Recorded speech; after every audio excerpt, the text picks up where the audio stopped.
اللهم إني أسألك علما نافعا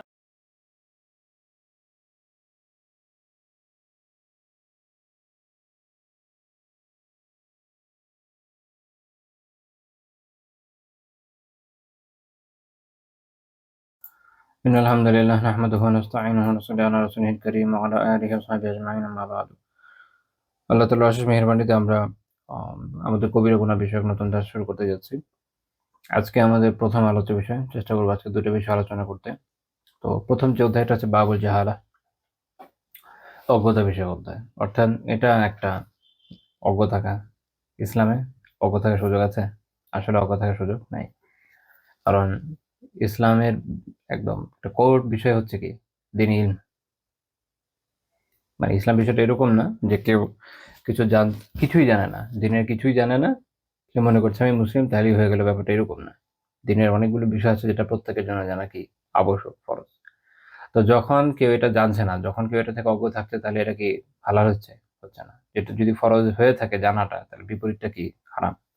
তার মানে ওটা কি হচ্ছে? একটা কবিরা গুনার দিকে যাচ্ছে। তো এই জন্য এটা খুব ক্রিটিক্যাল বিষয় যে একজন লোক, একজন ব্যক্তি যে নিজেকে মুসলিম মনে করে, মুমিন মনে করে, তার এটাও জানা জরুরি যে তার জন্য কি কি বিষয় জানা আবশ্যক। ফরজুল আইন ইলম আমরা যেটাকে বলি, আবশ্যক পরিমাণ যে জ্ঞান, এটা তার থাকাই লাগবে।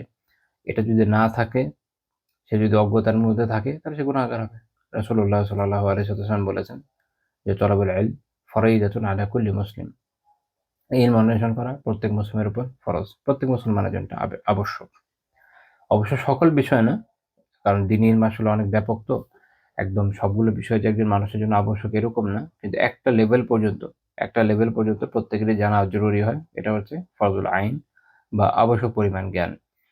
আর আরেকটা হচ্ছে ফরজুল কিফায়া, যেটা একদল লোক জানলেই চলে। যেটা যেমন ধরেন আম হাদিস শাস্ত্রের অনেক খুঁটিনাটি গভীর বিষয়, ফিকহের অনেক খুঁটিনাটি গভীর বিষয়, যেগুলো নিয়ে সাধারণত মুফতিরা ফতোয়া দিয়ে থাকেন।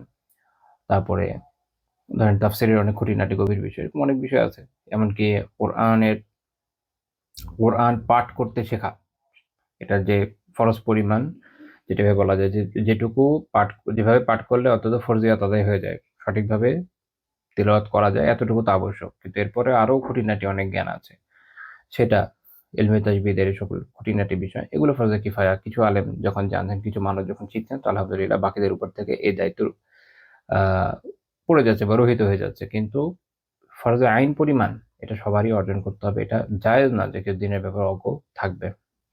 বরং দিনের উপর কায়েম থাকতে তার যা যা জানা আবশ্যক, এটা জানতে হবে। আর মুনাফিকদের ব্যাপারে যেমন আল্লাহ তাআলা বলেছেন, ওয়ালাকিন্নাল মুনাফিকিনা লা ইয়াফকাহুন। সূরা মুনাফিকুনে আল্লাহ তাআলা কি বলেছেন? যে বরং কিন্তু মুনাফিকরা তা বোঝে না। কেন বোঝে না? শেখ সালেহ ফাওজান হাফিজাহুল্লাহ তাআলা উনি শারহু কিতাবিল কাবাইরে বলছেন যে এর কারণ হচ্ছে যে এরা একটা হচ্ছে ইলম অন্বেষণ এ গুরুত্ব দেয় নাই, ইলম অন্বেষণে ইহতিমাম করে নাই, এবং কোরআন সুন্নাহ থেকে যে কল্যাণকর উপকারী জ্ঞান, এটা তারা গুরুত্ব দিয়ে শোনে নাই। এর ফলে তারা অজ্ঞতায় রয়ে গেছে, আর অজ্ঞতার কারণে তারা এই অবস্থায় পড়েছে যে আল্লাহ তাআলা বলছেন যে তারা কিছু বোঝে না। বোঝার জন্য তো জ্ঞান থাকা লাগবে। অনেক ক্ষেত্রে দেখবেন যে মানুষের কাছে দ্বীনের অনেক কিছু পৌঁছাতে গেলে বেশ কষ্ট করতে হয়। কেন? সে বুঝে না। কেন বুঝে না? কারণ এটা বোঝার জন্য যে সাধারণ দ্বীনি জ্ঞানটা তার থাকা দরকার ছিল, যেটাকে আপনি বলতে পারেন যে মিনিমাম যতটুকু নলেজ তার থাকা দরকার দ্বীনের, এতটুকু তার নাই। না থাকার কারণে কি হয়েছে যে দ্বীনের সবকিছুই তার কাছে খুব ভেগ লাগে। আপনি যখন তার কাছে পৌঁছে দিতে যাবেন, দেখবেন যে সে আসলে ভালোমতো জানেও না, কোনো কিছু ভালোমতো বোঝেও না। তো এটা খুব ক্রিটিক্যাল একটা বিষয়। তো এটা আসলেও খুব দুঃখজনক বিষয় যে যেই দিন শুরু হয়েছে ইকরা এর মাধ্যমে, বলাই হয়েছে পাঠ করেন, পড়া দিয়ে শুরু হয়েছে, সেই দিন এর অনুসারী ব্যক্তিরা তারা দ্বীন সম্পর্কে অজ্ঞ থাকে। এটা খুবই দুঃখজনক। এবং এটা আবার ২ ক্যাটেগরির। এক ক্যাটেগরি দেখবেন যে যারা কিছুই জানে না, অর্থাৎ দ্বীনি দুনিয়াবি কোনো জ্ঞানই তাদের নাই। আরেক ক্যাটেগরি আছে যাদের দ্বীনি জ্ঞান তো নাই, বাট দুনিয়াবি জ্ঞান হয়তো অনেক আছে। হয়তো পিএইচডি করে বসে আছে কোনো একটা সাবজেক্টে। কিন্তু দ্বীনি বিষয়ে তার আসলে ওভাবে ইন-ডেপথ জ্ঞান নাই। ইন-ডেপথ তো জরুরি না, কিন্তু ফরজে আইন পরিমাণ যতটুকু তার জানা খুবই আবশ্যক, ওই পরিমাণ জ্ঞানও তার মধ্যে নাই। ফলে সে অহরহ কিসের মধ্যে পড়ছে? বিভিন্ন ভুল এর মধ্যে পড়ছে, কবিরা গুনাহের মধ্যে লিপ্ত হচ্ছে, এবং এই ধরনের লোকজনই খুব সহজে দিন থেকে সরে যায়। যেহেতু দিন সম্পর্কে সঠিক জ্ঞান তার নাই। আবার অনেকে দেখবেন যে বিভিন্ন দিনই অ্যাক্টিভিটিও করে মাশাআল্লাহ, কিন্তু প্রয়োজনীয় দিনই ইলমটা আসলে নাই। প্রয়োজনীয় দিন ইলমটা আসলে নাই, অ্যাক্টিভিটিতে অনেক বেশি সময় ব্যয় করছে, যেটা তার জন্য মুবাহ একটা বিষয় ছিল, তো মুস্তাহাব একটা বিষয় হতে পারে সর্বোচ্চ। সেটাতে সে এমন ভাবে ঢুকে বসে থাকে যে যেটা তার জন্য ফরজ ইলম ছিল ওইটা তার খবর থাকে না। আচ্ছা, এখানে একটা পয়েন্ট এটা মনে রাখেন যে অনেক সময় আমরা প্রাধান্য ঠিক করতে পারি না, এটার কারণও ইলমের অভাব।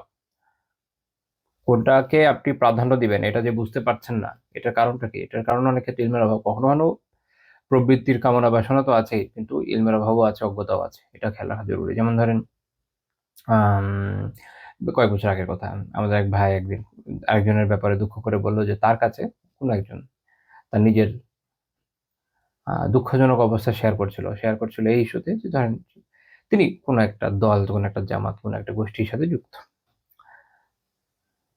তো সে ভদ্রলোক মানুষকে দিনের অনেক দাওয়াত দেন। দাওয়াত দিতে, দিতে ওনার মাঝে, মাঝে এটা হয়, দাওয়াতও দেন, আবার যে দাওয়াত দিতে গেলে দেখেন অনলাইনে কি হয়, অনেক সময় ডিবেট করা লাগে। কে আবার কি রিপ্লাই দেয়, আবার পাল্টা একটা রিপ্লাই দেওয়া লাগে। এগুলো করতে গিয়ে আল্লাহর বান্দার আলিয়াযুবিল্লাহ সালাতের জামাত ছুটে যায়। এটা কোনো কথা? কোনটা জরুরি ছিল এখানে? সালাতের জামাত আদায়। জামাতের সাথে সালাত আদায় তার জন্য বেশি জরুরি। এটা তার জন্য ওয়াজিব আমল। এটা সে কিভাবে ছাড়বে? কিন্তু না, সেটা ছেড়ে বিভিন্ন নফল আমলের পেছনে পড়ে আছে। এটার কারণ কি? অজ্ঞতা। অনেক সময় মানুষ আম বিভিন্ন দিনই খেদমতের সাথে নিজেকে যুক্ত রাখে। ভালো, আলহামদুলিল্লাহ, খুবই ভালো। তো এটা রাখতে গিয়ে সে যেটা করে, যেটাকে এত বেশি প্রাধান্য দেয়, অথচ খেদমতটা কিন্তু ফরজ ওয়াজিব ব্যাপার না। কিন্তু সে মনে করছে ফরজ। অথচ এটা যে ফরজ না, এটা বোঝার জ্ঞানটা তার মধ্যে নেই। আবার সেটার জন্য সে হয়তো পরিবার-পরিজনের হক অনেক সময় আদায় করছে না, যেটা তার জন্য ছিল হারাম। এই যে সমস্যাগুলো, এগুলো কেন হচ্ছে? মূল সমস্যাটা এখানে অজ্ঞতা। মূল সমস্যা এখানে অজ্ঞতা। যা তার জন্য ফরজ আইন ছিল, এটা সে জানে না। তাহলে কিভাবে হবে? তাহলে এই যে অজ্ঞতা, এটা হচ্ছে কবিরা গুনাহ। একটা হতে পারে একদমই অজ্ঞ, দিন দুনিয়া কিচ্ছু জানে না, একদমই বকলম। আরেকটা হতে পারে যে দিনই বহু জ্ঞান থাকতে পারে, হয়তো পিএইচডি করে আসছে, এমফিল করে আসছে, ডাবল পিএইচডি করে আসছে, কিন্তু দিনে জ্ঞানের অবস্থা ভালো না। আরেকটা হতে পারে যে দিনী জ্ঞান কিছু হলেও আছে, কোনো না কোনো দিনই আম কোনো না কোনো দিনই দল, গোষ্ঠী, মত, সমাবেশ কারো সাথে যুক্ত আছে, কিন্তু সেক্ষেত্রেও তার প্রয়োজনীয় জ্ঞান নেই। এগুলো হচ্ছে কমবেশি আমাদের চারপাশে যে সিনারিও গুলো আমরা দেখি, এটা আমাদের মানে কি বলবো? এটা আমাদের একদম সবসময় আশেপাশে আমরা যা দেখি তার মধ্যে এই দৃশ্যগুলো কমন। এইসব জায়গাগুলোতে আমরা যে সমস্যাটা দেখছি সেটা হচ্ছে কি অজ্ঞতা, এবং অজ্ঞতাটা এটা হচ্ছে কবিরা গুনাহ। তো শেখ রাহিমাহুল্লাহ তাআলা প্রথমে যে আয়াত উল্লেখ করেছেন সূরা আল-আরাফের ১৭৯ নম্বর আয়াত। আল্লাহ তাআলা বলেছেন, ওয়ালাকাদ যারা'না লিজাহান্নামা কাসীরাম মিনাল জিন্নি ওয়াল ইনস লাহুম কুলুবুন লা ইয়াফকাহুন। এটা আসলে একটা আয়াতের অর্ধাংশ তিনি উল্লেখ করেছেন। সূরা আল-আরাফের ১৭৯ নম্বর আয়াতের পুরাটাই হচ্ছে এরকম, ওয়ালাকাদ যারা'না লিজাহান্নামা কাসীরাম মিনাল জিন্নি ওয়াল ইনস। আল্লাহ বলছেন যে আমি তো বহু জিন এবং মানবকে জাহান্নামের জন্য সৃষ্টি করেছি। আচ্ছা, জাহান্নামের জন্য সৃষ্টি করেছে মানে কি? যে তাদেরকে বিনা কারণে জাহান্নামে নিক্ষেপ করবে, এরকম না। ইমাম শাওকানী রাহিমাহুল্লাহ তাআলা ফাথুল কাদিরে ব্যাখ্যা করেছেন যে এর মানে হচ্ছে এই যে উম এই আয়াতের পরের অংশে যেটা আছে, আল্লাহ তাআলা এর পরেই বলছেন যে লাহুম কুলুবুন লা ইয়াফকাহুনা বিহা, যে তাদের হৃদয় আছে কিন্তু তা দিয়ে তারা উপলব্ধি করে না। ওয়া লাহুম আ'য়ুনুন লা ইউবসিরুনা বিহা, আর তাদের চোখ আছে তা দিয়ে তারা দেখে না। অর্থাৎ তাদের হৃদয় আছে কিন্তু হৃদয় দিয়ে তারা দ্বীনের বিষয়গুলোকে উপলব্ধি করেনি, হেদায়েতকে উপলব্ধি করেনি, তাওহীদকে উপলব্ধি করেনি। আল্লাহ তাআলার শানকে উপলব্ধি করতে ব্যর্থ হয়েছে। তো তাহলে ও অন্তর থেকে লাভ কি? যেন সেটা মাদুম, যেন সেটা নাই। অন্য একটা আয়াতে তাফসীরে আদওয়াউল বায়ানে সানকিত রাহিমাহুল্লাহ তাআলা এটা বলেছেন যে, যে বিষয় আপনার কাজে আসছে না, যেটা আপনাকে উপকার দিচ্ছে না, ওটা না থাকার মতোই। যেন এদের চোখও নাই, কানও নাই, এই অবস্থা। যেজন্য আল্লাহ তাআলা যে মুনাফিকদের ব্যাপারে বলেছেন, সুম্মুন বুকমুন উমিয়ুন, এরা হচ্ছে মুখ, আম এরা হচ্ছে মুখ বধির, এরা হচ্ছে অন্ধ। ওই অবস্থার মতো আরকি। তো এদের হৃদয় আছে কিন্তু হৃদয় কিরকম? কোন কাজে আসছে না। আল্লাহ তাআলা এজন্য বলছেন যে লাহুম কুলুবুন লা ইয়াফকাহুনা বিহা। এদের হৃদয় তো আছে, কিন্তু এরা উপলব্ধি করে না। ওয়া লাহুম আ'য়ুনুন লা ইউবসিরুনা বিহা। তাদের চোখ আছে, এটা দিয়ে তারা দেখে না। হেদায়েতের বিষয়গুলো দেখে না। হেদায়েতের বিষয়গুলো তাদের সামনে আসলেও তারা এভয়েড করে যায়। আপনি এরকম অনেক মানুষ পাবেন যে তাদেরকে দ্বীনি বিষয়ে আপনি যতই বলেন না কেন, এক তো তার অন্তরে স্থানই করছে না। আরেকটা হচ্ছে যে সে দেখতে চায় না, পড়তে চায় না, গল্পের বই শত শত পৃষ্ঠা পড়তে রাজি আছে, কিন্তু দিনই বই একটা পৃষ্ঠা একটা পড়বে না, ছোটখাটো দিলেও পড়তে চাইবে না। লাহুম আইনুন লা ইবসিরুনা বিহা, তাদের চোখ আছে, এর তারা দেখে না। আপনি তাদেরকে ধরেন দেখবেন যে সারাদিন হয়তো গান শুনছে, যে কোনো কিছু শুনতে রাজি আছে, কিন্তু ভালো কোনো দিন লেকচার হতে পারে, অনেক সময় রুচির একটা ব্যাপার থাকে। আপনি তো হঠাৎ কারো একটা ওয়াজ দিয়ে দিলেন, যে ওয়াজ আসলে সে নিতে পারছে না, তো এই ধরনের সুরেলা বিষয়ে তার অভ্যস্ততা নাই, এরকম তো হয় না। আবার উল্টাও আছে, যার সুর ছাড়া ভালো লাগে না, এই ক্যাটাগরি লোক আছে। তো যার যেরকম প্রয়োজন ওই অনুযায়ী আলহামদুলিল্লাহ এখন আমাদের কাছে এই পরিমাণ রিসোর্স তো অনলাইনে এখন সুলভ। এখন আপনি তাকে তিলাওয়াত দেন বা এরকম ভালো কোনো লেকচার, ইংরেজিতে হোক বাংলা হোক, অনেকে যেহেতু হিন্দি ভালো বোঝে তো উর্দুতে হোক, যেটাই দেন না কেন দিনই লেকচার শুনবে না। দুনিয়ার দিনই কোনো কথাবার্তা সে শুনতে রাজি না, বা সে শোনানো তার ভালো লাগে না, মাথার উপর দিয়ে যায়। অথচ কোথাও যাচ্ছে, হাঁটছে, রাস্তা দিয়ে যাচ্ছে, কানের মধ্যে হেডফোন লাগিয়ে গান শুনছে, এটাতে তার কোনো সমস্যা নেই, সে ঘন্টার পর ঘন্টা গান শুনতে পারবে। তাদের অবস্থা হচ্ছে এরকম কি, এরপর আল্লাহ তাআলা বলছেন ওয়ালাহুম আযানুন লা ইয়াসমাউনা বিহা, তাদের কান তো আছে কিন্তু কান দিয়ে তারা শোনে না, হেদায়েতের বিষয় শোনে না। আল্লাহ তাআলা কি বলছেন, উলাইকা কাল আনআম, যদিও এটা মূলত কাফিরদের বিষয়, কিন্তু আগের যে ব্যাখ্যাটুকু এটা সবার জন্যই কমন। যারা হয়তো নিজেকে মুসলিম দাবি করছে, কাফের দাবি করছে না, কিন্তু তার বৈশিষ্ট্য হয়ে গেছে কাফেরদের মতো। আল্লাহ তাআলার কাছে আশয় প্রার্থনা করিয়ে থাকি আমরা। তো আল্লাহ তাআলা মূলত কাফেরদের ব্যাপারে এটা নাযিল করেছে, কিন্তু অর্থটা আম, সবার জন্য যাবে। তো আল্লাহ তাআলা কি বলছেন, উলাইকা কাল আনআম, এরা হচ্ছে চতুষ্পদ জন্তুর মতো, চতুষ্পদ জন্তু এদের মতো। বাল হুম আদাল্লু, বরং তার থেকেও বেশি বিভ্রান্ত। চতুষ্পদ জন্তু এদেরকে আপনি ট্রেন করলে একসময় কথা শুনবে, কুকুরকে ট্রেন করলে একসময় সে বসতে বলে বসবে, দাঁড়াতে বলে দাঁড়াবে, কিন্তু এদের অবস্থা তার থেকেও খারাপ। এবং এরা আল্লাহ তাআলার যে আনুগত্য করছে না, সে কি চতুষ্পদ জন্তুর চেয়েও খারাপ না? চতুষ্পদ জন্তু তো পরকালে একসময় বিলুপ্ত হয়ে যাবে, তাদেরকে তো আর জাহান্নামে দেওয়া হবে না। তো তার থেকে খারাপ তো সেই লোক যে জাহান্নামে যাচ্ছে, সেই হিসাবে বলা যায়। আবার আরেকটা বিষয় হচ্ছে যে, ধরেন কুকুর মনিবের কত প্রভুভক্ত হয়, আর এরা তার মনিব অর্থাৎ আল্লাহ তাআলার প্রভুভক্ত হতে পারে নাই। তো তার চেয়ে কি চলুন, আল্লাহ তাআলা বলছেন উলাইকা হুমুল গাফিলুন, এরা হচ্ছে কাফের। তো এখন এই বৈশিষ্ট্যগুলো খেয়াল করেন যে কেন আল্লাহ তাআলা বলছেন যে ওয়ালাকাদ যারানা লি জাহান্নামা কাসীরাম মিনাল জিন্নি ওয়াল ইনস, আমি জিন এবং মানবের অনেককে জাহান্নামের জন্য সৃষ্টি করেছি। এদের বৈশিষ্ট্য হচ্ছে এরকম।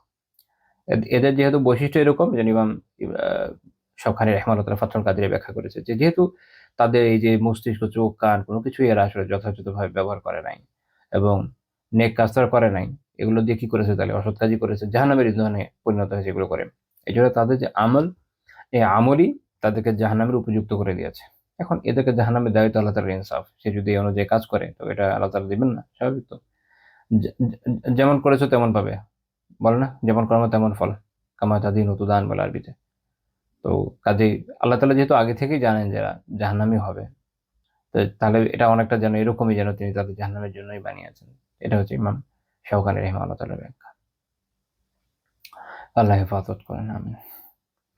তো এখন দেখেন যে এই বিষয়টার এই আয়াতটা কেন শেখ রাহিমাহুল্লাহ তাআলা এখানে আনলেন। সেটা হচ্ছে এই আয়াতে আল্লাহ তাআলা কেন আমাদেরকে চোখ দিয়েছেন, কান দিয়েছেন, অন্তর দিয়েছেন, তার ব্যাখ্যা আছে অনেকটা পরোক্ষভাবে। আল্লাহ তাআলা চোখ দিয়েছেন যেন আমরা আল্লাহ তাআলার আয়াতকে, তার নিদর্শনগুলোকে দেখি, দ্বীনি ইলমকে দেখি, পড়ি, কোরআন পড়ি, হাদিস পড়ি, দ্বীনি কিতাবাদি পড়ি, ইলম অর্জন করি। আল্লাহ তাআলা কান দিয়েছেন যেন আমরা দ্বীনি বিষয়গুলো শুনি। এটার মধ্যে কোরআনের তিলাওয়াত শোনা হতে পারে, বা এই যে দুরূদ শোনা, আলহামদুলিল্লাহ আপনারা শুনছেন, এটা এর মধ্যে রয়েছে। আল্লাহ তাআলা আমাদের অন্তর দিয়েছেন যেন আমরা অন্তর দিয়ে উপলব্ধি করি, দ্বীনের জ্ঞানকে, দ্বীনি বিষয়গুলোকে বুঝি। তো যখন কেউ এটা করছে না, তখন তার অবস্থা কি হবে? ওইরকমই হবে। একদম এক্সট্রিম পর্যায়ে গেলে কাফেরদের মতো হবে, হুবহু কাফের হবে। আর যদি এক্সট্রিম পর্যায়ে একদম কাফেরও না হয়, তাহলে অত্যন্ত বিভ্রান্ত ধরনের হবে, যারা কাফেরদের সাথে সাযুজ্য অবলম্বন করছে। এজন্য এই আয়াতটা তিনি এখানে এনেছেন। তারপর শেখ রাহিমাহুল্লাহ তাআলা যে হাদিস উল্লেখ করেছেন, সহিহ বুখারী ৭১ নম্বর হাদিস, মায়ুরিদিল্লাহু বিহি খায়রাহ ইউফাক্কিহু ফিদ্দীন, যে আল্লাহ তাআলা যার কল্যাণ কামনা করেন তাকে দ্বীনের ফাকাহা, দ্বীনের গভীর বুঝ দান করেন। অর্থাৎ ইমাম মুজহিরউদ্দিন জাইদানী রাহিমাহুল্লাহ তাআলা ব্যাখ্যা করছেন, এর মানে হচ্ছে আইয়াজআলুহু আলিমান বিআহকামিদ্দীন, অর্থাৎ আল্লাহ তাআলা তাকে দ্বীনি যে বিধিবিধান এর জ্ঞানী বানান, আলিম বানান, জ্ঞানী বানান। আলিমের একটা ব্যাপার হচ্ছে কি, আপনি যতটুকু জানছেন ওই হিসেবে আপনি এক হিসেবে আলিম, মানে যে জানে সে হচ্ছে আলিম।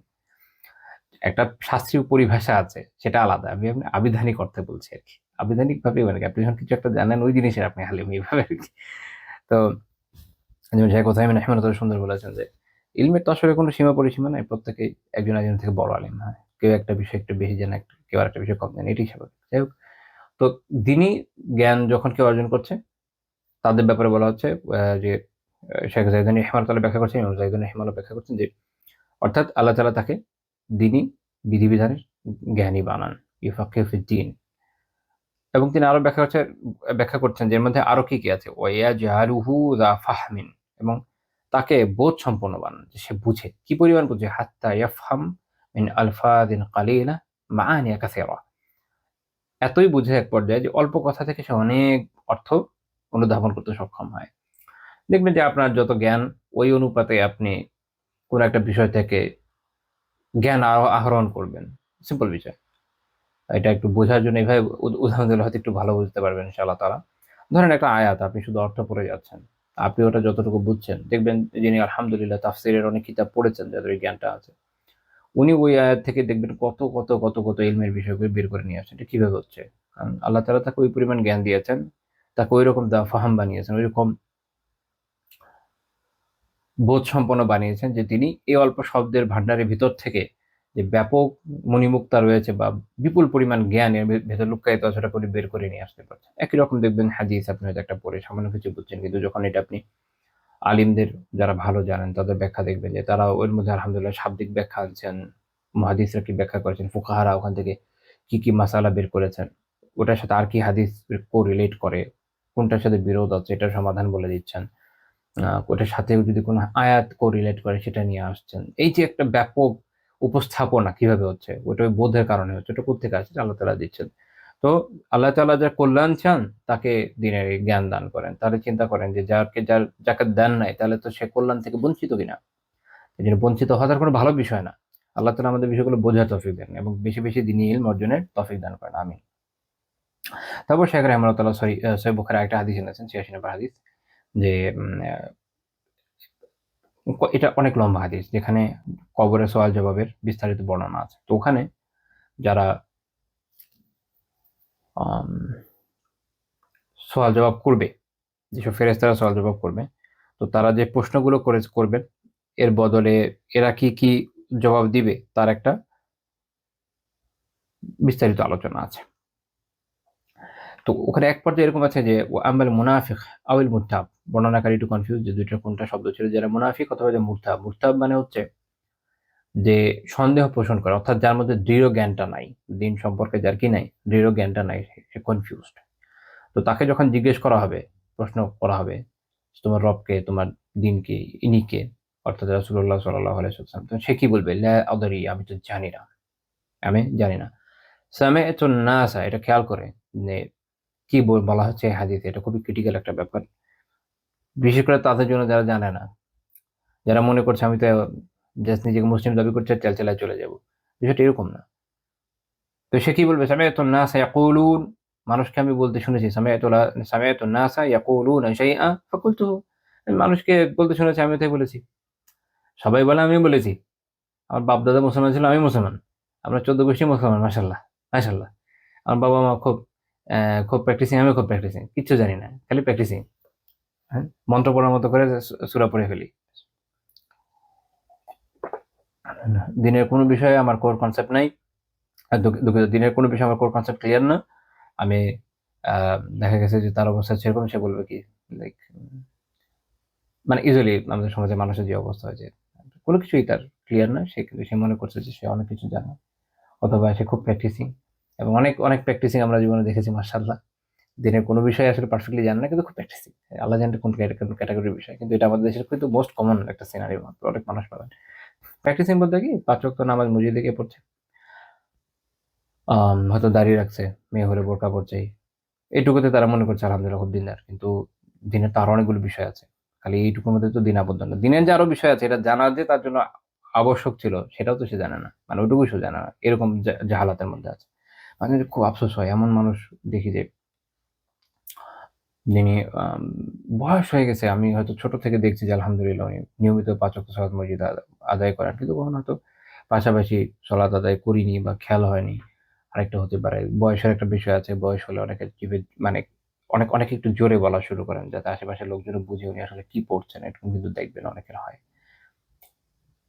একটা পর্যায়ে গিয়ে দেখলাম যে আল্লাহ, তো মানে কিছু শুদ্ধ করে পড়ছেন না, সবই অত্যন্ত অশুদ্ধ। অথচ ওনাকে আমি মানে ছোট থেকে দেখছি যে উনি সালাত আদায় করেন মসজিদে। তো চিন্তা করেন এরকম হলো কেন? অজ্ঞতা, অজ্ঞতা। যে এইটা তার কাছে পরিষ্কার না, বা সে জানেই না যে তার সলাৎ শুদ্ধ হওয়ার জন্য আহ, যা সে পড়ছে এটা যে বিশুদ্ধতা কোন কোন পর্যায়ে পর্যন্ত জরুরি তা কিন্তু খবর নেই। তো এই জন্য আমাদের খেয়াল রাখতে হবে যে এটা আমি জানি না বলে পার পেয়ে যাবো, এরকম তো হবে না। এটা আমার তো দিনের দায়িত্ব এইটা।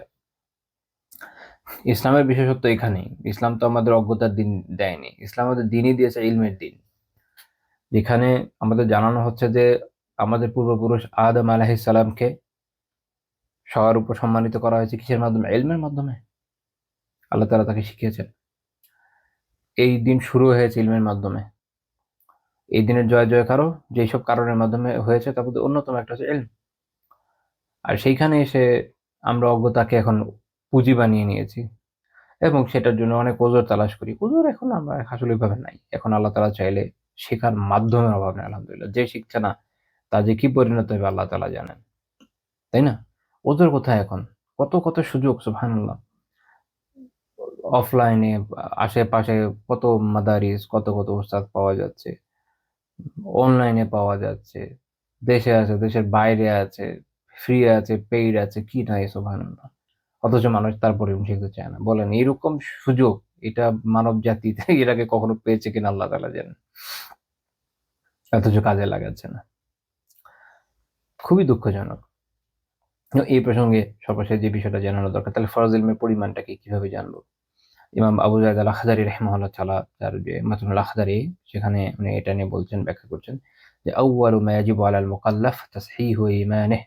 মুকাল্লাফ অর্থাৎ যার উপর শরিয়া আরোপিত হয়, সেটাকে একজন ছেলে যখন সে বালেগ হয়, একটা মেয়ে যখন বালেগা হয়, তো তখন তার উপরে তার প্রথম ওয়াজিব, প্রথম আবশ্যক কি? তাসহিহু ঈমানিহি, ঈমানকে শুদ্ধ করা। ঈমানকে কিভাবে শুদ্ধ করবে? আকীদা শিখতে হবে। অনেকে মনে করছেন আকীদা শেখা লাগে না, না, তাসহিহু ঈমানিহি ইয়ানি তার ঈমানকে বিশুদ্ধ কিভাবে করবে? তার আকীদা শিখতে হবে। তাই না? আল্লাহ তাআলা সম্পর্কিত আকীদা, রাসূল সম্পর্কিত আকীদা আলাইহিস সালাতু ওয়াসসালাম, আসমানি কিতাব সম্পর্কিত আকীদা, ফেরেশতাদের সম্পর্কে আকীদা, উম তাকদীর ভালো-মন্দের বিষয়ে আকীদা। আকীদার যে গুরুত্বপূর্ণ বিষয়গুলো আছে এগুলো তাকে আগে শিখতে হবে। এটা হচ্ছে সেই ঈমানে, তার ঈমানকে বিশুদ্ধ করতে হবে। সুম্মা মা'রিফাতু মা ইয়াসলুহু বিহি ফারদু আইনিহি। এরপরে সেটা জানা যা তার ফরজে আইন আমল যেগুলো সেগুলোকে বিশুদ্ধ করবে। যেরকম আহকামিস সলাতি ওয়াত তাহারাতি ওয়াস সিয়ামি। যেমন সলাতের যে সাধারণ নিয়ম কানুন, অনেক সূক্ষ্ম কিছু নিয়ম থাকে ওগুলো না, সাধারণ সলাতের সাধারণ নিয়ম কানুন, সলাতের শর্ত কি, রুকন কি, ওয়াজিব গুলো কি, মুস্তাহাব্বাত কি, সুন্নাহ গুলো কি, কোন আমলটা করলে আহ সলাৎ ভেঙে যায়, কি করলে সাহু সিজদা ওয়াজিব হয়, ওটা মিস করলে কি করবে, এরকম ইত্যাদি যেগুলো প্রয়োজনীয় সলাতের সাথে, সলাতের আম সলাতের ওয়াক্ত সমূহের বিবরণ সেটা জানা, কখন কোন ওয়াক্ত হয়, এগুলো সলাতের সাথে সম্পৃক্ত মাসাইল। ওয়াত্তাহারা এবং পবিত্রতার সাথে সম্পৃক্ত মাসাইল। আর সিয়ামের সাথে সম্পৃক্ত মাসাইল। এই যে কিছুদিন পর রমাদান শুরু হবে, তো এটা সম্পৃক্ত মাসাইল। ওয়াজিবু আলাইহি আইয়ুহাফিজ আলা হুদুদিল্লাহ। এবং এটা উনি উদাহরণ হিসেবে কথা বলেছেন। বাকিগুলোর ক্ষেত্রে মনে রাখতে হবে যে বাকি যে বিধিবিধানগুলো আছে এগুলো এগুলো বলার কারণ হচ্ছে তহারাত, সলাত, সিয়াম সবার জন্য কমন থাকে ইউজুয়ালি। হজ, এটার সাধারণ মাসালাটা জানা জরুরি, যে কিরকম আহ, সম্পদ হলে আপনি হজ করা আপনার জন্য ফরজ হবে, উমরা করা। তারপর হচ্ছে জাকাতের বিষয়টা। এখন যখন কার উপর জাকাত ওই মানে যে পরিমাণ সম্পদ হলে আপনি জাকাত দিবেন, আপনার আবশ্যক হবে ওই পরিমাণ যখন কার উপর হবে, তখন তার জন্য আবশ্যক হলে এটার বিস্তারিত বিবরণ যায়, ওটা আমি একটু পরে বলবো ইনশাআল্লাহ। তো এই জন্য উনি এই তিনটা বলছেন, বাকিগুলো আর বলেন। তারপর তিনি বলছেন ওয়াজিবু আলাইহি আইয়ুহাফিযা আলা হুদুদিল্লাহ। আল্লাহ তাআলার যে সীমারেখা, এইটা হেফাজত করা তার জন্য ওয়াজিব। এবং এটা কিভাবে করবে সে? জেনে। না জানলে তো করতে পারবে না। হুদুদ বলতে আল্লাহ তাআলা হালাল হারামের যে সীমারেখা আল্লাহ তাআলা টেনে দিয়েছেন, যেটা হালাল এটা হারাম এই বিষয়ে। ওয়াকিফা ইনদা আমরিহি ওয়া নাহিহি। এবং সে তার আল্লাহ তাআলার আদেশ নিষেধের সামনে থেমে যাবে। অর্থাৎ আদেশ যখন আসবে ওটার উপর থেমে যাবে না, ওটার উপর আমল করা। নিষেধ যেটা, এটা যখন জানবে ওটা বর্জন করা। এই ওয়া ইয়াতুবা ইলাল্লাহি সুবহানাহু ক্বাবলা আন ইয়াসখাতা আলাইহি, এবং আল্লাহ তাআলা তার উপর অসন্তুষ্ট হওয়ার আগেই সে আল্লাহ তাআলার কাছে তওবা করবে। চমৎকার একটা কথা। মানুষের গুনাহ হয়ে যায়, কিন্তু সে নিয়মিত কেন গুনাহ করবে? আল্লাহ তাআলা যদি অসন্তুষ্ট হয়ে যান, তাতে তার জীবন শেষ, আখিরাতও শেষ। তো তার করণীয় হচ্ছে গুনাহ হয়ে গেলে আল্লাহ তাআলা তার উপর অসন্তুষ্ট হওয়ার আগেই যত দ্রুত সম্ভব সে কি করবে? তওবা করবে। তওবা দ্রুততার সাথে করা, এটা আবশ্যক আমার। যাই হোক, কিন্তু এইখানে উনি একটা পরে স্কেচ দিয়ে দিয়েছেন। একটা হচ্ছে যে মূল যে ইবাদতগুলো, ঈমানের বিষয়টা আমি বললাম। তারপরে কি? হালাল হারামের জ্ঞানটা তাহলে জানা জরুরি। এটা প্রত্যেকের জন্য আবশ্যক। এই যে আমরা আলহামদুলিল্লাহ হারাম নিয়ে আলোচনা করছি। কবিরা গুনাহ নিয়ে আলোচনা করছি। তারপরে হচ্ছে যখনই সে কোনো গুনাহে লিপ্ত হয়ে যাবে, তাৎক্ষণিক যখনই তার খেয়াল হবে আমি তো এটা গুনাহ করে ফেলেছি, তখনই আল্লাহ তাআলার কাছে তওবা করবে, ইস্তিগফার করবে এবং পাপকে বর্জন করবে। তওবার মধ্যে তো পাপ বর্জনও আছে, শর্তের মধ্যে পড়ে। ইমাম ফুদাইল বিন ইয়াদ রাহিমাহুল্লাহ তাআলা একটা সুন্দর মূলনীতি দিয়েছেন। তিনি বলেছেন যে, "কুল্লু আমালিন কানা আলাইকা ফারদান ফাতালাবু ইলমিহি আলাইকা ফারদুন।" এমন প্রত্যেক আমল যেটা তোমার উপর ফরজ, এটার সাথে সম্পৃক্ত যে ইলম, ওইটা অন্বেষণ করা তোমার জন্য ফরজ। যেমন ধরেন কারো জন্য সালাত আদায় করা ফরজ হয়েছে, সে মুকাল্লাফ। তো সে সালাতের মাসাইল জানবে, সে সিয়ামের সে তাহারাতের মাসাইল জানবে। স তারপর ধরেন রমাদান আসছে এখন, সে সিয়াম পালন করবে, তো সিয়ামের মাসাইল জানবে। তারপর ধরেন কারোর জন্য হজ ফরজ হয়েছে, তখন সে হজের মাসাইল জানবে। তো যখন যেটা আপনার জন্য ফরজ, কেউ এখন ব্যবসা-বাণিজ্য করছে, যেই ব্যবসাটা করছে, এই ব্যবসার সাথে রিলেটেড সকল ধরনের ট্রান্সেকশনের মাসাইল তার জন্য জানা কি হবে? মুস্তাহাব, মুবাহ না ফরজ। এটাকে জানতে হবে। যত ধরনের ট্রান্সেকশন সে এখন করবে, এটা কোনটা বৈধ, কোনটা অবৈধ, এই বিষয়ে তাকে বিস্তারিত জানতে হবে। যারা জানেন বুঝেন এমন আলেমদের খুঁজে বের করতে হবে। সবাই হয়তো সব জানবে না, বাট যিনি জানেন এমন লোক খুঁজে বের করতে হবে। দুনিয়াতে আলহামদুলিল্লাহ এমন লোক থাকে। একটু কষ্ট করতে হয়, এটুকুই হলো পার্থক্য। তো তারপর তাকে বলে জানতে হবে। অনেক ক্ষেত্রে যেটা হয় যে হয়তো উনি বুঝতেছেন না, কিন্তু আপনি তো বুঝেন, তখন ট্রান্সেকশনটা তার সামনে ব্যাখ্যা করতে হবে যে এটা এরকম। কারণ হচ্ছে পৃথিবী এত র‍্যাপিড গতি, এটা কি বলবো? র‍্যাপিড গতিতে আগাচ্ছে আসলে। খুবই ফাস্ট লাগাচ্ছে। তো এখন এত নতুন ধরনের ট্রান্সেকশন, এত নতুন ধরনের ইস্যু সামনে আসে যে অনেক সময় ট্র্যাক রাখা সম্ভব হয় না। তো তখন আপনি যার কাছে যাচ্ছেন তাকে বিস্তারিত ব্যাখ্যা করেন যে বিষয়টা এরকম কাজ করে। তখন উনি হয়তো উনার পরিচিত কোনো একটা ইস্যুর সাথে এটাকে মিলে কিয়াস করবেন। তো এইভাবে আপনার করণীয় হলো এটা, যে যখনই যে বিষয় আপনার জন্য আবশ্যক, যে বিষয়ের সাথে আপনি এখন সম্পৃক্ত আছেন, এই বিষয় সম্পর্কিত যত জ্ঞান, এটা আপনার জন্য ফরজ। এটা আপনাকে অর্জন করতে হবে। ওয়ামা লাম ইয়াকুনিল আমালু বিহি আলাইকা ফারদা ফালাইসা তালাবু ইলমিহি আলাইকা বিওয়াজিব। আর যেটা আপনার জন্য ফরজ না, ওইটা অন্বেষণ করা আপনার জন্য ওয়াজিব না।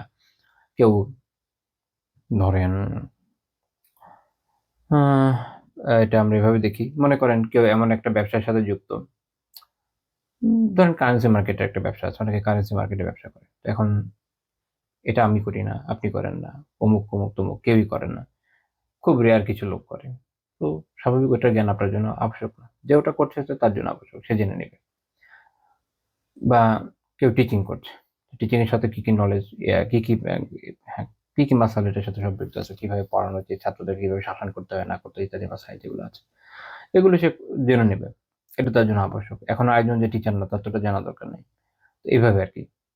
তবে কেউ যদি জেনে নেয় ওটা, তখন তার জন্য এটা একটা ভালো বিষয়। এটা ইলম হিসেবে সে যদি জানতে চায় জানতে পারে। এটার জন্য সে সওয়াব পাবে। কারণ ইলম অর্জন করা ইটসেলফ একটা সওয়াবের কাজ, নেক আমল। তো তাহলে আমাদের সারসংক্ষেপ হচ্ছে এইটা, যে ইলম অর্জন করা আবশ্যক, ফরজে আইন ইলম অর্জন করা আবশ্যক। আলহামদুলিল্লাহ এখন এর অনেক সুযোগ আল্লাহ তাআলা দুনিয়াতে দিয়ে রেখেছেন।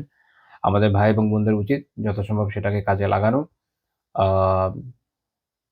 সেটা অফলাইনে হোক, সেটা অনলাইনে হোক, যে যার কনভেনিয়েন্ট সময়, সুযোগ, সুবিধা, সামর্থ্যকে কাজে লাগিয়ে ফরজে আইন ইলম অবশ্যই অর্জন করে নিবেন ইনশাআল্লাহ তাআলা। ইচ্ছাকৃতভাবে থেকে বিরত থাকা কবিরা গুনাহ। কোনো কারণে যদি এমন হয়, কারো কোনো ওযর তৈরি হয়, ওটা ভিন্ন কথা। দেখেন, কার যে ওযর তৈরি হচ্ছে এটা জানাও তো একটা ফরজ বিষয়। তো যাই হোক, এই হচ্ছে আমাদের এই অধ্যায়ের সারসংক্ষেপ। আম তারপরের অধ্যায় হচ্ছে বাবুল কেহা। আ এই শব্দটার মানে হচ্ছে আসলে হায়ার স্বল্পতা, অর্থাৎ লজ্জার স্বল্পতা, লজ্জাহীনতা আপনারা বলতে পারেন। লজ্জাহীনতা বা লজ্জার স্বল্পতা, পরের যে অধ্যায়টা। লজ্জা অত্যন্ত গুরুত্বপূর্ণ বিষয়। আমরা হায়া নিয়ে মনে হয় আগে অন্য জায়গায় আলোচনাও করেছি। তো লজ্জার স্বল্পতা যখন হয়, তখন মানুষ বিভিন্ন কবিরা গুনাহে লিপ্ত হয়ে যায়। এইজন্য লজ্জার স্বল্পতা itself কবিরা গুনাহের একটা কার্যকারণ। তো শেখ রাহিমাহুল্লাহ প্রথম যে আয়াতটা উল্লেখ করছেন সূরা নিসের 108 নম্বর আয়াত, আল্লাহ তাআলা বলেন মুনাফিকদের বিষয়ে, ইস্তাখফুনা মিনান নাসি মা লা ইস্তাখফুনা মিনাল্লাহি ওয়া হুয়া মাআহুম। তারা মানুষ থেকে গোপন করতে চায় কিন্তু আল্লাহ থেকে গোপন করে না, অথচ তিনি তাদের সঙ্গেই আছেন। এখানে অনেকে ইবনে কাসির রাহিমাহুল্লাহ উল্লেখ করেছেন এটা, যে এটার একটা ব্যাখ্যা এটাও, যে গোপন করতে চায়, আর একটা ব্যাখ্যা হচ্ছে যে আহ, হায়া করা, লজ্জা করা, যে মানুষ থেকে লজ্জা পায় কিন্তু আল্লাহ থেকে লজ্জা পায় না। এই জন্য উনি এটাকে এখানে এনেছেন, যেটা একটা আরেকটা ব্যাখ্যা আছে। এটা কিরকম, দেখবেন যে যাদের অন্তরে আল্লাহ তাআলার তাকওয়া আছে, যারা যারা আল্লাহকে ভয় করে, আল্লাহকে হায়া করে, আল্লাহর বিষয়ে লজ্জাশীল, তারা জানে যে আল্লাহ তাআলা সবসময় আছেন সাথে, ওয়া মাআহুম, তিনি তোমাদের সাথেই আছেন, বিইলমিহি বিকুদরাতিহি, তার জ্ঞানের মাধ্যমে, তার শক্তি সামর্থ্য ক্ষমতার মাধ্যমে। তো একদম একাকী ঘরেও যদি সে থাকে, তারই ভয় থাকে যে সে যাই করছে না কেন আল্লাহ তো জানেন। দিনের বিষয়ে ষড়যন্ত্র করা তার পক্ষে সম্ভব না। সে জানে যে আল্লাহ তাআলার কাছে সে ধরা খাবে। আর তার মধ্যে তাকওয়া আছে। কোনো অশ্লীল কাজ বা যেকোনো পাপাচার এগুলোতে সে লিপ্ত হতে পারবে না। তার মনে হবে যে আল্লাহ তো দেখছেন। আল্লাহকে কি জবাব দিব? আ কেউ ঘুষ দিচ্ছে টেবিলের নিচে, আর কেউ না দেখুক, আল্লাহ তাআলা তো দেখছেন। তো যত ধরনের পাপ আছে সবকিছু থেকে মানুষ যে বেঁচে থাকে না, এটার একটা বড় কারণ হচ্ছে আল্লাহকে হায়া করা, আল্লাহকে লজ্জা করা। আল্লাহর সামনে দাঁড়াতে হবে। আল্লাহ সব জানেন, আল্লাহ সব দেখেন। আর কেউ না দেখছে, আল্লাহ তো দেখছেন। এখন দেখেন, একজন মুমিন মুত্তাকির তো এর চিন্তা হচ্ছে এরকম যে আ এই একটা ধরেন একটা স্পেসিফিক পাপ। তার তখন চিন্তা হয় যে এইটা আমি আল্লাহর সামনে কিভাবে করি? আল্লাহ তো দেখছেন।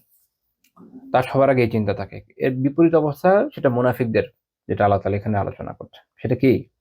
সেটা হচ্ছে এই যে তারা মানুষ থেকে গোপন করতে চায়। মানুষ থেকে কিভাবে গোপন করে? মুনাফিকদের যেটা ছিল বৈশিষ্ট্য, যে তারা মুসলিমদের বিরুদ্ধে, ইসলামের বিরুদ্ধে বা রাসূলুল্লাহ সাল্লাল্লাহু আলাইহি ওয়াসাল্লামের বিরুদ্ধে যে সকল চক্রান্ত করত, তারা মানুষের সামনে প্রকাশ করতে চাইত না। নিজেরা গোপনে, গোপনে করত। তারা ভাবত যে না, মানুষ যদি জানে আমাদেরকে নিকৃষ্ট ভাবে, খারাপ ভাবে। কিন্তু আল্লাহ জানলে যে বিষয়টা আরো খারাপ, এটা তাদের মাথায় থাকতো না। যেহেতু তাদের মধ্যে তাকওয়া নাই, আল্লাহ ভীতি নেই, আল্লাহর উপর বিশ্বাস নেই, ইসলামের উপর বিশ্বাস নেই। এইটার অনুরূপ আ বৈশিষ্ট্য হয়ে গেছে এখন অনেক মানুষের, তাই না? দেখবেন যে হয়তো আল্লাহ আমাদের সবাইকে হেফাজত করেন, আমিন। আর যারা এর মধ্যে আছি, আল্লাহ তাআলা সবাইকে মাফ করে দেন, সবাইকে হেদায়েত দান করেন, দোয়া করি আমিন। কি করে মানুষ পাপ করার ক্ষেত্রে? তারা ধরেন ঘরের মধ্যে হয়তো একা, একা কোন একটা পাপ সে করছে। যেকোনো পাপ হতে পারে। বা বাইরেও হতে পারে, অফিসে হতে পারে, যেকোনো জায়গায় অনেক ধরনের পাপ মানুষ করে, তাই না? যেগুলো মানুষ গোপনে করে। মানুষ অশ্লীলতার পাপ, অর্থনৈতিক পাপ, তারপরে এগুলো ইভেন মানুষ অনেক সময় খুন খারাপও কিভাবে করে? গোপনেই করে। আরেকজনকে দেখিয়ে তার করতে যায় না। তো এক্সট্রিম কিছু লেভেলে করে পলিটিক্যাল খুনের ক্ষেত্রে। ইউজুয়ালি মানুষ গোপনই করে। তো এরকম বিভিন্ন পাপ মানুষ কিভাবে করতে যায়? গোপনে করে। তাদের চিন্তা থাকে এটা যেন তার বউ না জানে, তার সন্তানরা না জানে, তার বাবা-মা, ভাই-বোন না জানে, তার বন্ধুরা না জানে, আত্মীয়স্বজন না জানে, প্রতিবেশী না জানে, লোকজন না জানে। কেন?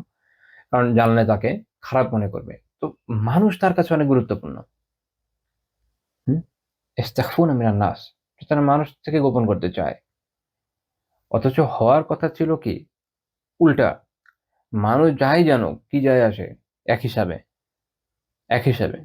এক হিসাবে এইজন্য যে মানুষ হয়তো ছি, ছি বলবে, এই করবে, ওই করবে। এই দুনিয়াটা হয়তো তার একটু পেরেশানি যাবে। কিন্তু যদি আখিরাত পার হয়ে যায়, তাহলে দুনিয়ার পেরেশানিতে ওর খেয়াল থাকবে না।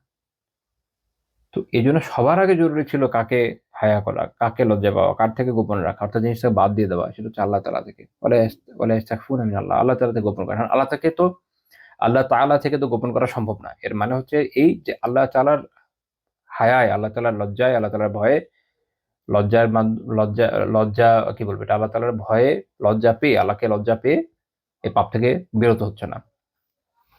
তো যদি তারা এইটা করত, তাহলে পাপও হতো না। আর দুনিয়ার মানুষ তো জানতই না, যেহেতু একটা কিছু করেই নেই সে। তাহলে এটা হলো মূল, যে আল্লাহকে হায়া করা, আল্লাহকে ভয় করা, আল্লাহকে লজ্জা করা। এই লজ্জাশীলতা যখন কারো মধ্যে থাকে, তখন সে দুনিয়ার তাবৎ পাপ থেকে বেঁচে থাকতে পারে। তাবৎ পাপ থেকে। সে দুনিয়ার যেখানেই থাকুক না কেন। তো তাহলে এইটা যখন কারো মধ্যে নাই, তখন সেটা অনেক বড় পাপ। সেটা একটা কবিরা গুনাহ এবং সে বিভিন্ন ধরনের পাপের মধ্যে লিপ্ত হয়ে যাচ্ছে। আল্লাহ তাআলা হায়া দান করেন। আমিন। রাসূলুল্লাহ সাল্লাল্লাহু আলাইহি ওয়াসাল্লাম বলেছেন, "আল্লাহু আহাক্কু আইয়ুস্তাহইয়া মিনহু মিনান নাস।"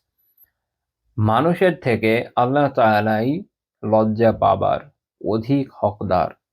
অর্থাৎ আল্লাহ তাআলাকেই আপনি লজ্জা করবেন, এক্ষেত্রে আল্লাহ তাআলাই এটার অধিক হকদার যে আপনি কাউকে যদি লজ্জা করেন, কে বেশি হকদার? আল্লাহ তাআলাই বেশি হকদার। লজ্জা আল্লাহ তাআলাকেই করা জরুরি। এটা সুনান আবি দাউদের 4017 নম্বর হাদিস, শেখ আলবানী হাসান বলেছেন।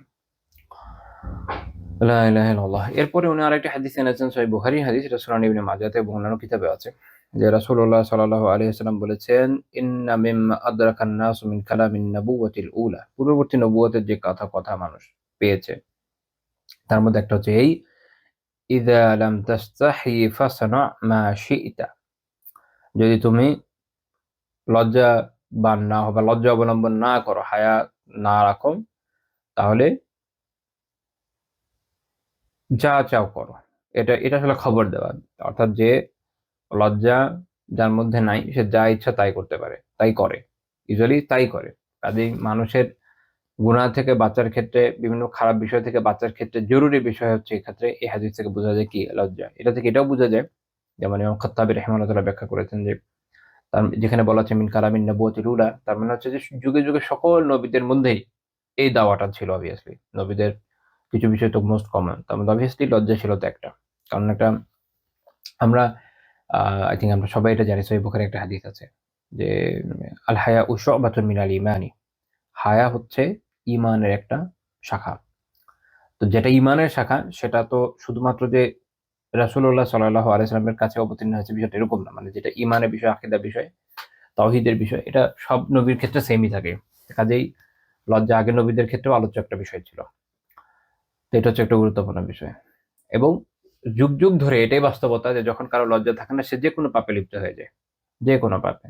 বনী ইসরাঈলীদেরকে দেখেন, খ্রিস্টানদেরকে দেখেন, আগের বিভিন্ন জাতিদের অবস্থা দেখেন, অন্যান্য জাতিদের অবস্থা দেখেন, এই মুহূর্তে দুনিয়াকে দেখেন, তাহলেই তো হয়।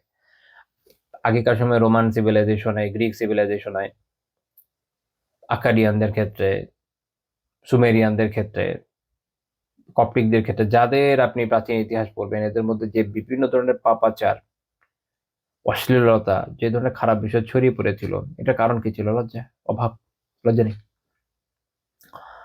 এখনো পূর্ব থেকে পশ্চিমে যে বিভিন্ন পাপাচার ছড়িয়ে আছে তার একটা বিশাল কারণ হচ্ছে এই লজ্জাহীনতা। অথচ হায়া খুব জরুরি, হায়া খুবই জরুরি। হায়া আসলে একটা মানুষের ভূষণ, হায়া মুমিনের বৈশিষ্ট্য। দুর্ভাগ্যজনক ভাবে অনেক ক্ষেত্রে মুমিনদের হায়া থাকে না, অথচ হায়া খুব জরুরি। এবং সবচেয়ে বেশি হায়া কার কার কার কার হওয়া দরকার? আল্লাহ তাআলা। যখন কেউ কার মাঝে আল্লাহ তাআলার হায়া নাই, তখন সে যাবতীয় পাপ করবে। মানুষের হায়া থাকাও দরকার, কিন্তু সবার আগে কার দরকার? আল্লাহ তাআলার হায়া থাকা দরকার। এই প্রসঙ্গে একটা হাদিস বলা যায়, সুনান তিরমিজির একটা হাদিস আছে, 2458 নম্বর হাদিস, যে আব্দুল্লাহ বিন মাসউদ রাদিয়াল্লাহু তাআলা আনহু বলেন যে রাসূলুল্লাহ সাল্লাল্লাহু আলাইহি ওয়াসাল্লাম বলেছেন যে ইস্তাহিয়ু মিনাল্লাহি হাক্কাল হায়া, তোমরা আল্লাহ তাআলাকে যথাযথভাবে হায়া করো, লজ্জা করো। অর্থাৎ আল্লাহ তাআলার যেভাবে হক তাকে সেভাবে লজ্জা করতে হবে। তাহলে এই হাদিস থেকে বোঝা গেল, খালি বললেই হলো না, যেভাবে লজ্জা করা উচিত সেভাবে লজ্জা করতে হবে। তো আব্দুল্লাহ বিন মাসউদ রাদিয়াল্লাহু আনহু বলছেন যে ইয়া রাসূলুল্লাহ ইন্না নাস্তাহি ওয়াল হামদুলিল্লাহ, আল্লাহ তাআলারই সকল প্রশংসা, আলহামদুলিল্লাহ, আমরা তো আল্লাহ তাআলাকে হায়া করি। তো উনি মনে করেছেন যে এভাবে বলাটাই যথেষ্ট। আল্লাহ রাসূল সংশোধন করে বলছেন যে লাইসা যাক, বিষয়টা এরকম না। অর্থাৎ বিষয়টা এরকম না যে তুমি খালি বললে যে আমরা তো আল্লাহ তাআলার হায়া করি, ব্যাস এটা বললেই হয়ে গেল, এরকম না। এখন ব্যাখ্যা করছেন যে আল্লাহ তাআলার হক ভাবে আল্লাহ তাআলার হায়া করা বা হক আদায় করে আল্লাহ তাআলাকে লজ্জা করা কেমন? আল্লাহ রাসূল ব্যাখ্যা করছেন ওয়ালাকিন্নাল ইসতিহইয়া মিনাল্লাহি হাক্কাল হায়া, বরং আল্লাহ তাআলাকে যথাযথভাবে লজ্জা করার অর্থ হচ্ছে এই, আন তাহফাযা রা'সা ওয়া মা ওয়া'a, যে তুমি তোমার মাথাকে এবং এর মাঝে যা আছে তাকে সংরক্ষণ করবে। অর্থাৎ এটার মানে কি? মানে হচ্ছে মুল্লা আলী রাহিমাহুল্লাহ মেরকাতে ব্যাখ্যা করেছেন যে আল্লাহ তাআলা ব্যতীত অন্য কারো খিদমতে এই মাথাকে ব্যয় করবে না। হ্যাঁ? কিভাবে? এক হচ্ছে যে আল্লাহ তাআলা ব্যতীত গায়রুল্লাহকে সিজদা করবে না। না কোনো মূর্তির সামনে, না কোনো পীর বাবা, না কোনো বুজুর্গ, না কোনো নেতা, যা আছে শুধু সিজদা কার জন্য হবে? আল্লাহ তাআলার জন্য। সেটা সম্মানের কেউ এসে বলে যে তাজিমি সিজদা, কোনো সিজদা না, সব সিজদা শুধু আল্লাহ তাআলার জন্য। একই রকম ভাবে সলাতও শুধু আল্লাহর উদ্দেশ্যে। এমনকি রিয়া করে বা লোক দেখানো ভাবে সলাত আদায় করবে না। এই যে এখন ইলেকশন আসছে, ইলেকশন আসলে এদেশের সব নেতারা ধার্মিক হয়ে যায়। জীবনে যে নামাজ পড়ে না, ও তো নামাজ পড়েই, আর জীবনে যে ইসলাম পালনও করে না, ইসলাম মানেও না, ও মাথায় টুপি দিয়ে ঘুরে বেড়ায়। ঠিক আছে, এগুলো হচ্ছে লোক দেখানো কাজ, এগুলো করবে না। শুধু আল্লাহ তাআলার জন্য মাথাকে সংরক্ষণ করতে হবে। আল্লাহ তাআলা ব্যতীত আরো কারো সামনে এটা বিনয়ে ঝুঁকবেও না। আবার আল্লাহ তাআলার ভয়ে কখনো তাকাব্বুর করে, অহংকার করে উঁচু হবে না। একই রকম ভাবে যখন বলা হচ্ছে ওয়ামা ওয়া, তখন এটাও বোঝা জরুরি যে আমাদের যে দিমাগ, আল্লাহ তাআলা যে মেধা দিয়েছেন, মস্তিষ্ক দিয়েছেন, এটাকে দিনের খেদমতে ব্যয় করতে হবে, আল্লাহ তাআলার জন্য। কিসের জন্য ব্যয় করতে হবে? আল্লাহ তাআলার জন্য, দ্বীনের জন্য, ইসলামের জন্য। অর্থাৎ আপনি যখন হালাল কাজ করছেন, এক হচ্ছে ইলম অর্জন করছেন, নেক আমল করছেন, এই কাজে ব্যয় করা, সুস্থ সুন্দর ভালো চিন্তা করা, দ্বীনি চিন্তা করা, কোরআনের আয়াত নিয়ে তাদাব্বুর করেন, হাদিস নিয়ে ভাবেন, মাসালা নিয়ে ভাবেন, ভালো ভালো জিনিস নিয়ে ভাবেন, সুন্দর প্রকৃতি নিয়ে ভাবেন, আকাশ নিয়ে ভাবেন, সৃষ্টি সৌন্দর্য নিয়ে ভাবেন, আল্লাহ তাআলার নিদর্শন নিয়ে ভাবেন, ইমানের ব্যাপার নিয়ে ভাবেন। আবার দুনিয়াবী ক্ষেত্রে যেটা কল্যাণকর, হয়তো আপনি একটা ভালো কোনো কিছু পড়াশোনা করছেন, এটা নিয়ে ভাবেন। এই মস্তিষ্ক আল্লাহ তাআলা এই জন্য দেয় নাই যে আপনি এটা বিভিন্ন পাপের জিনিস নিয়ে ভাববেন, অমুককে নিয়ে চিন্তা করবেন। ছেলেরা যেগুলো অনেক আলিয়াযুবিল্লাহ করে, আসল মেয়েরাও করে, কোনো গায়ের মাহরামকে নিয়ে ভাবে।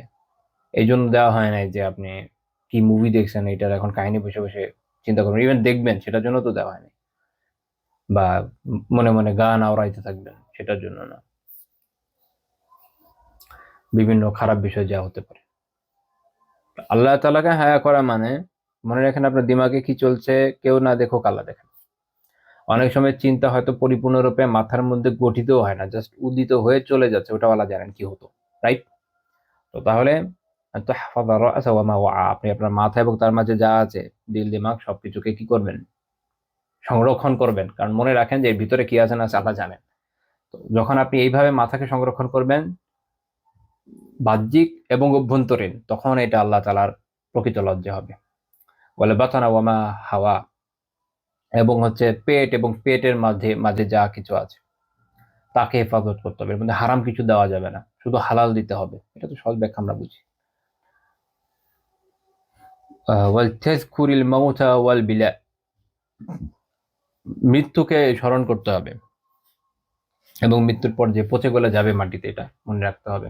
মনে রাখতে হবে যে এই অবস্থা সামনে আসছে, এটা মনের মধ্যে রাখতে হবে এবং সে অনুযায়ী নিজেকে গঠিত করতে হবে পরকালের জন্য। ওয়ামান আরাদাল আখিরাতা তারাকা যিনাতাদ দুনিয়া। তো আগে যে কথাগুলো, এটা আল্লাহ রাসূল সাল্লাল্লাহু আলাইহি সাল্লাম বলেছেন যে এই যে এই কাজগুলো, এগুলো কি আসলে আল্লাহ তাআলাকে হায়া যথাযথভাবে করতে হলে এই বিষয়গুলো থাকা এই বৈশিষ্ট্যগুলো থাকা লাগবে। তারপর তিনি বলছেন ওয়ামান আরাদাল আখিরাতা তারাকা যিনাতাদ দুনিয়া, যে পরকালের আশা করে সে দুনিয়ার যে সৌন্দর্য এটাকে বর্জন করে। সৌন্দর্য বলতে যত বাড়াবাড়ি আছে, হারাম বিষয় আছে, বা যেটা না করলেও আপনার চলে, এই ধরনের জিনা, এটা মনে রাখেন। শারিয়া একটা হচ্ছে যে হালাল সৌন্দর্য গ্রহণকে তো হালালই করেছে, ওটা আপনি নেন, পরিশীলিত পরিমাণে নেন, পরিমিত নেন, মিত ব্যয়িতার সাথে নেন। অপচয়কে শারিয়া কোনো দিক দিয়েই উৎসাহিত করে নাই। এখন ধরেন আমি একটা জুব্বা পরবো, ঠিক আছে, এইটা আমি লাক্সারি ব্র্যান্ড থেকে ধরেন 20-30 হাজার দিয়েও কিনতে পারি, ধরেন 1 লাখ দিয়ে কিনতে পারি। আবার ধরেন এটা জাস্ট 2-4 হাজার খরচ করেও খুব ভালো বানাতে পারি, আমার সামর্থ্য আছে। তো তখন আমার জন্য এই অতিমাত্রা ব্যয়টা তার কোনো বৈধ বিষয় না, এটা আমার জন্য একটা অপচয় মাত্র। এমন না যে মানুষ জুব্বা পরলে অপচয় হয় না, মানে আগে একটা সময় ছিল, এটা ছিল আল্লাহ ওয়ালাদের পোশাক। এখন তো মানুষ ফ্লেক্স নেওয়ার জন্য পরে ব্র্যান্ড তৈরি হয়েছে, এবং সেসব ব্র্যান্ডে এত এত এত বেশি দাম, ওগুলো দেখলেও ভয় লাগে, রে সুবহানাল্লাহ, এত বেশি। তো সেখানে আপনার যদি সামর্থ্য থাকে 1-2 হাজার, মানে এখন তো কাপড়ের দাম যে ওঠানামা করে, আমি একটু গ্যারান্টি দিয়ে বলতে পারবো না যে এখন কত খরচ হবে। এই জন্য আমি একটা জাস্ট একটা রেঞ্জ বলছি, গ্যারান্টি না দিয়ে, বলতে পারবো না যে এত এত যাবে। আমি আই থিঙ্ক 3 বছর 2022-এর পর আমি আর কোনো কাপড় বানাইনি আর কি। 2026 চলে, যেটা বলতে পারবো না। তো ধরেন এই ধরেন যেটা হোক, 2000 হোক, 3000 হোক, এখনকার ইনফ্লেশন অনুযায়ী আমি বললাম, তো এটা দিয়ে আপনার হয়ে যাচ্ছে, বাস করেন আলহামদুলিল্লাহ। সুন্দর লাগুক, কোনো সমস্যা নেই, আকর্ষণীয় লাগুক, তাতেও সমস্যা নেই, ছেলে যেহেতু, বেতন না। কিন্তু এই যে এখানেও কি দেখা যাচ্ছে যে সেইভাবে জাঁকজমকে মানুষ লিপ্ত, দিনই লেবাসে। মানে এখন দিনদারিতা বর্তমানে এটা একটা জাঁকজমকের বিষয় হয়েছে। মানুষ লাক্সারি ব্র্যান্ড দিচ্ছে, লাক্সারি ব্র্যান্ড দিচ্ছে, দিনই বিভিন্ন সবের বিভিন্ন পোশাকের, বেচার জন্য বাকি রাখছে কি এরা? এটা একমাত্র আল্লাহ তাআলা ভালো জানেন না, আমার জানা নেই। বাট আমার মাঝে মাঝে খুব অস্বস্তি লাগে যখন এইসব হাজির সামনে দিয়ে যায়।